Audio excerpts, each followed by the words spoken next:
Hola, hoy vamos a hablar sobre el rol de la mujer en la narcoviolencia que experimenta la provincia de Esmeraldas.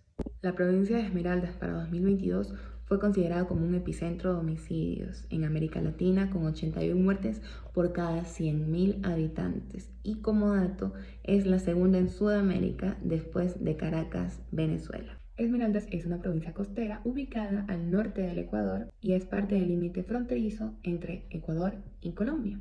Su división política consta de 7 cantones: Muisne, Elo del Faro, Atacames, Quirindé, Río Verde, Esmeraldas como su capital y San Lorenzo como cantón fronterizo. Las condiciones geográficas de la provincia la hacen atractiva para las actividades del crimen organizado transnacional y para las rutas del tráfico de personas, estupefacientes, combustibles y otros vía terrestre, fluvial y marítima. Nosotros debemos empezar por reconocer que esta es una problemática que afecta a toda la ciudadanía, pues han perdido su libertad y viven constantemente con miedo, lo cual les ha obligado a desarrollar la resiliencia, que es la capacidad de adaptarse a las adversidades. Esos son los sobrevivientes, los que se quedan en la provincia. Sin embargo, también está la situación de quienes se han visto forzados a desplazarse, pues hay una gran existencia de amenazas, extorsiones y secuestros a quienes no quieren pagar estas extorsiones. No obstante, es importante señalar cómo las mujeres han sido afectadas en esta problemática desde un enfoque estructural de género que se centra en analizar y abordar las desigualdades de género desde una perspectiva más amplia, considerando las estructuras sociales, económicas y políticas que perpetúan y reproducen estas desigualdades. Este enfoque reconoce que los conflictos armados afectan a hombres, mujeres, niñas y niños de diferentes maneras y que las desigualdades de género pueden contribuir a la exacerbación de la violencia y las violaciones de derechos humanos. Para este análisis, nosotras utilizamos 4 dimensiones. La maternidad como dimensión de análisis hace que encontremos que el 28% de las madres en Esmeraldas, la provincia con más muertes violentas en el Ecuador, tienen depresión y muchas con ideas suicidas, porque claramente no duermen, se preocupan, están muy ansiosas y tristemente en la provincia no se habla mucho de la salud mental como tal. Entonces, no lo identifican clínicamente porque imaginan que es lo común. De ahí se deriva el tema de la normalización de la violencia y cómo se aceptan actos que no son normales. Por ejemplo, en este estudio de la Universidad de Michigan y Caleidos, básicamente se encuentra que habían 6 funerales por día y ya se hacía tan normal ver que esto sucediese cuando no es normal. Esto presenta a la provincia de Esmeraldas como un cuerpo social contagiado y un espacio físico habitado por sobrevivientes y por los muertos que esta violencia ha dejado. De ahí se deriva una desvalorización de la vida humana que las mujeres tienen que enfrentar. Está la dificultad de vivir plenamente y en la angustia frente al presente.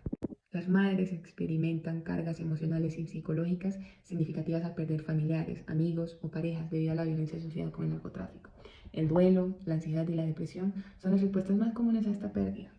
Ahora bien, las mujeres esmeraldeñas también se ven afectadas por la falta de acceso a herramientas que las permita presentar su identidad. La prensa y los medios de comunicación tienden a olvidar hablar sobre la violencia de género que viven estas mujeres y que está interrelacionada fuertemente con el narcotráfico. 64,9 mujeres esmeraldeñas han vivido algún tipo de violencia de género durante toda su vida. Sin embargo, si hacemos un rastreo rápido sobre los medios de comunicación e investigamos en una página web o abrimos un diario, vamos a encontrar que si investigamos respecto a la violencia en el sector, las primeras noticias que nos van a surgir no contienen datos que representen o identifiquen a las mujeres. Son datos bastante generales, como podemos ver aquí, respecto a la violencia, como la contabilidad de cuántos muertos ha habido en el último tiempo o el número de muertes violentas o de homicidios. Sin embargo, no posee este cruce de datos que nos permita saber cuántas de estas víctimas fueron mujeres, qué porcentaje de estos homicidios son considerados feminicidios y cuáles corresponden directamente al narcotráfico. Es decir, nos faltan 2 variables muy importantes: mujeres y feminicidios. Asimismo, cuando investigamos el tema del narcotráfico, encontramos más o menos 144 resultados en 0.24 segundos, de los cuales ninguno de estos topa el tema de mujeres. Sin embargo, si investigamos todos estos temas juntos, cómo afecta el narcotráfico a las mujeres en Esmeraldas, encontramos únicamente un resultado, el cual ni siquiera toca el tema, pues es una noticia completamente diferente.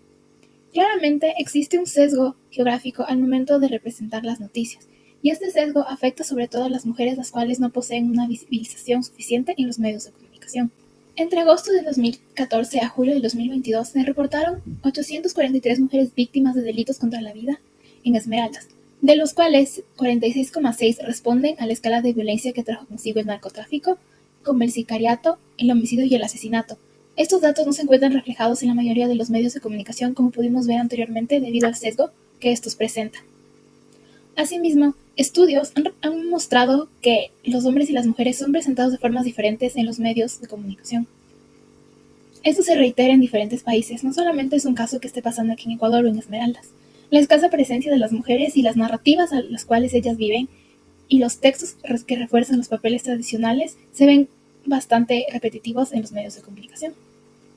Además, otro dato interesante es que muchas veces las mujeres son presentadas como esposas, hijas o madres de alguien más, no como sujetos independientes e individuales, así sea que estos tengan un cargo de autoridad, mientras los hombres generalmente son representados como seres individuales y autónomos. Es importante que recordemos que los medios de comunicación son parte de un proceso mediante el cual el ser humano tiene conciencia de sí mismo. Es decir, por medio de esta interacción entre el mundo y el ser humano se construye la identidad. Y al momento de que las mujeres son excluidas de las narrativas que presentan los medios de comunicación sobre el narcotráfico, se invisibiliza completamente el rol que éstas tienen en esta problemática, sobre todo siendo ellas parte de las víctimas. Otra de las dimensiones de nuestro análisis es la distribución de roles. Muchas mujeres viven en un entorno de criminalidad, donde parte de la familia está involucrada en actividades criminales, en las bandas y en caso de Esmeraldas en el tráfico de drogas. Ellas asumen ese rol con sus hijos cuando llega a faltar una figura paterna, una imagen masculina. Como dato, en Ecuador el 30% de las madres están separadas, viudas o solteras. Y en Esmeraldas la situación de los hogares unifamiliares es del 18,6%.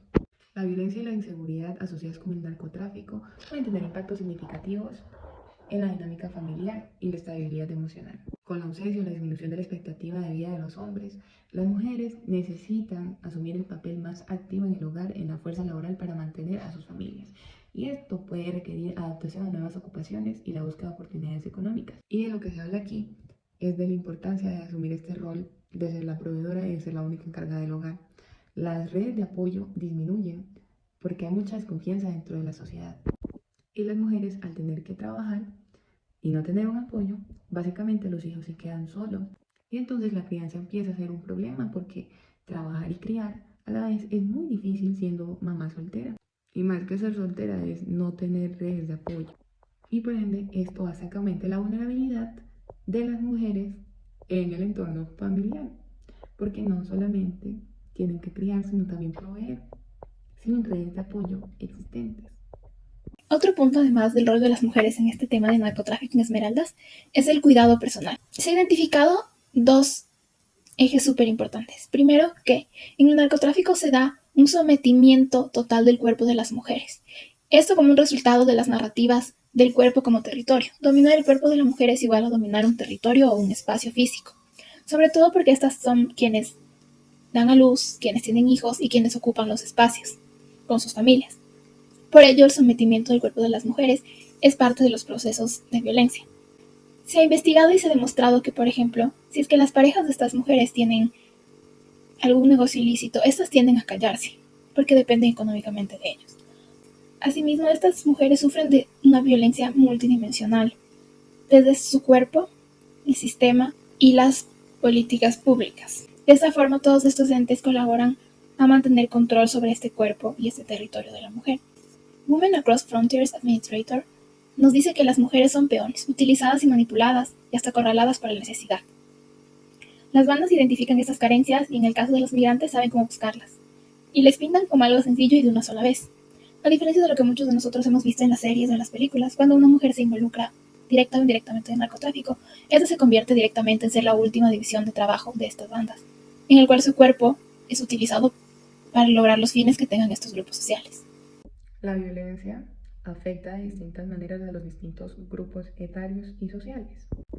¿Qué podemos hacer para ayudar a alguien que esté en situación de violencia de género? Una de las cosas más básicas es tener empatía, abrirse a la escucha del otro, saber de que las personas que están en situaciones de violencia de género no se quedan en esa situación porque sí. En su psiquis eso está muy normalizado y como parte de sus vidas nosotros tenemos que escucharlos porque escuchar puede salvar vidas.